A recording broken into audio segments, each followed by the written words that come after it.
Alright guys, so this is my favorite time. It's pizza time. And we have our dough already. I used my 72-hour dough recipe. And we're gonna get started making our pizza sauce first. So let's get started. So I have my pan heating on medium heat right now. I'm gonna add in some nice olive oil and crush in some garlic.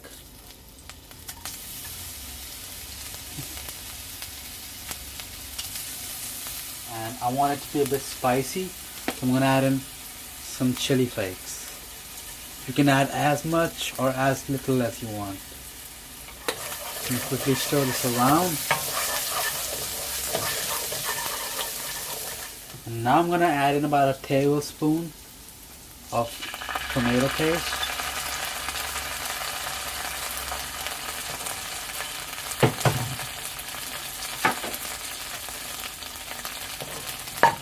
And cook this out quickly.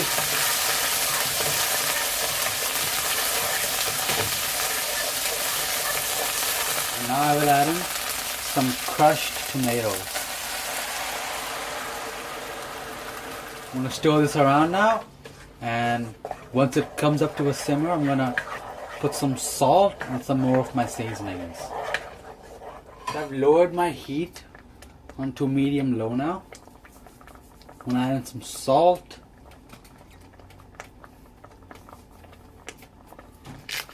some pepper, some dried oregano leaves,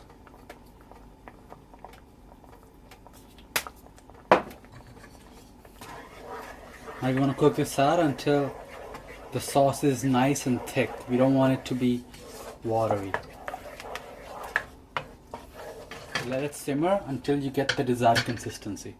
So after about 20 to 25 minutes of simmering and stirring from time to time, you'll see that your sauce has reduced into this thick consistency, and that's what we're looking for. We don't want a liquidy sauce, because that's not going to be pleasant on a pizza, and that's never pleasant actually. You should always reduce it so it's not watery. So this is perfect now. So here I have some of my toppings. I'm going to do a half and half pizza. Here I have some tandoori chicken. I'm going to put some red onion, tomato and green chilies in there. And for the other half, I'm going to put some peppers, onion and some bratwurst German sausage for the second half.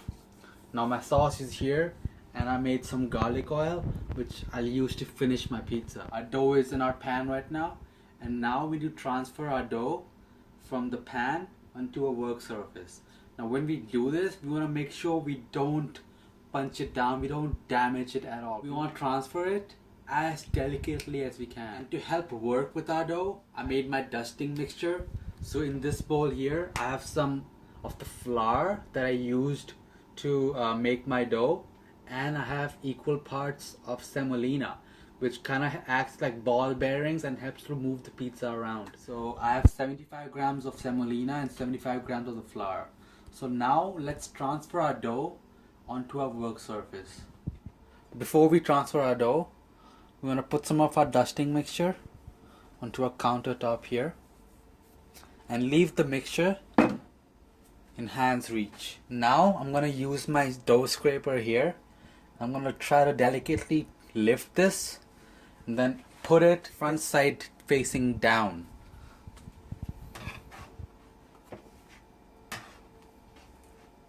Try to be really gentle with it.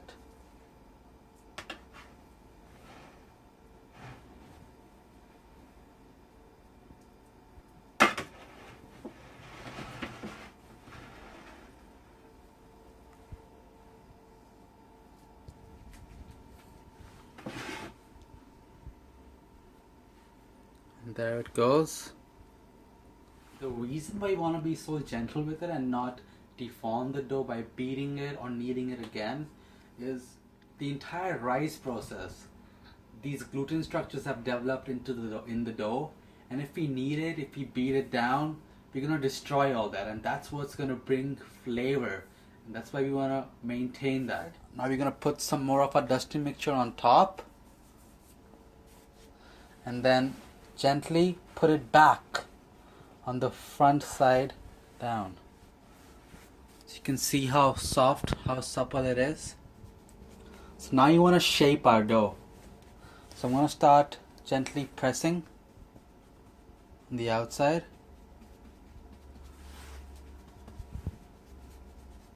Don't worry about the center, since as we continue our stretching process, it will automatically flatten out. I'm going to add in some more of a dusting mixture to make sure it doesn't get stuck on each side here.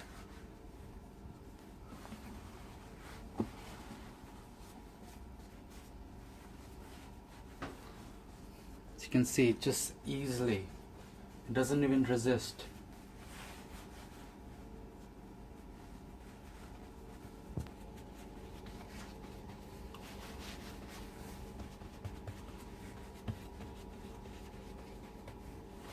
So now what you can do is take your dough, just flip and let gravity do its work.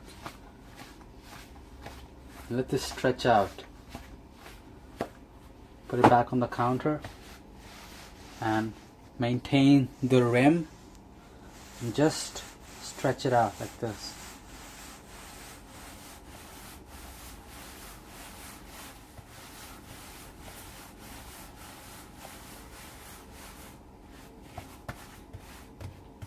End up with a pizza dough which is about 13 inches in diameter.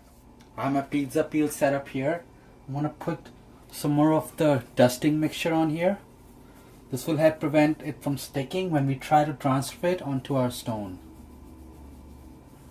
Just like that. Now you want to put our dough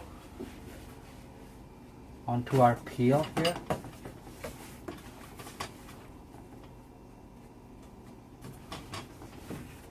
Just reshape it.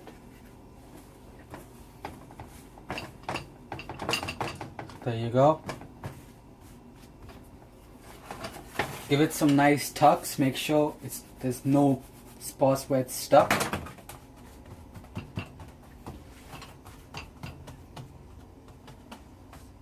And now I'm going to start putting the toppings on my dough. So you want to be really quick with this. You don't want to take too long because of the weight of all the toppings. Your pizza dough may get stuck onto the pan. Some of a sauce right there.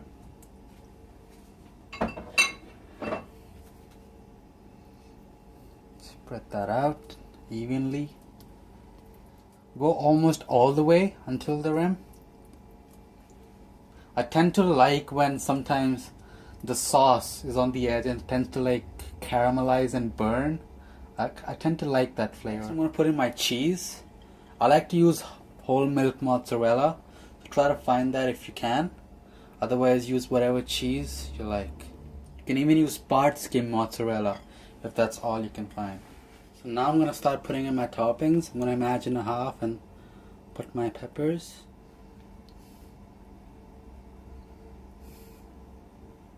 And here's my sausage. I actually got these fresh from the local farmers market. So I'm really excited to try these. And also I want some onion on this side. On the other side, I want some onion. Some fresh tomatoes. Some nice spicy green chilies. Finally, some marinated tandoori chicken. I'm just gonna put this raw on my pizza. It's gonna cook as the pizza cooks. Some nice juicy cuts. So I'm gonna give this a quick tuck. Make sure it's still loose. It is loose, so I'm good. If in your case it's not loose, just try to gently lift it and put some more of your dusting mixture in there. So I'm good to go. This is my stone setup here. I have one at the bottom and one at the top. So I'm gonna slide my pizza in the top rack.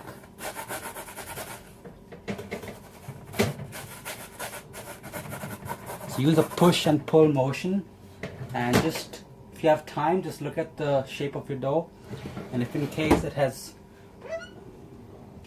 ruined, then fix it. So now I'm going to set up a timer for 6 minutes. We want to closely monitor our dough and do not leave to like do something else, because it cooks really quickly on the stone. So after about 2 or 3 minutes, you want to check your pizza to see if any big bubbles are forming, because that's going to burn as it cooks. I see some here, so I'm just going to quickly pop this. And it looks good now.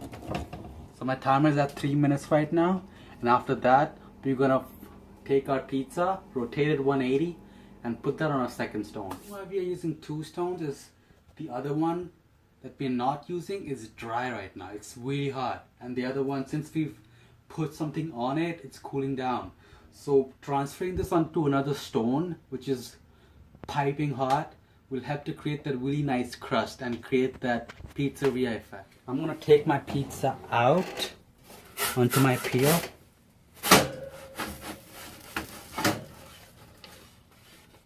That's what it looks like right now. I'm gonna rotate this 180. And now I'm going to transfer this onto my second stone. Set a timer for 5 minutes, and you want to, based on your oven, your pizza may be ready later or earlier, so keep a close eye on your pizza. So my pizza is ready now, and here it is in all its glory. It has a nice brown crust, and it's crispy on the outside. That's perfect. So finally, I have some garlic oil, which I made a day back. It's just some garlic and olive oil. I'm gonna drizzle some of this on my pizza, and using a pastry brush, just put it on the side to give it some nice shine and an amazing flavor. There you have it, guys. A delicious homemade pizza. Yeah, you do need some equipment that you may need to go and buy, but believe me, pizza stones are not expensive, and if you take care of them, they last you a lifetime. This is the best homemade pizza you can have, and there's no alternative to using a pizza stone. I can't wait to have this right now, and it truly smells amazing. And hope you like my video. Hope you would like this recipe. Subscribe for new upcoming videos. Leave me a comment and give me likes. It really helps out.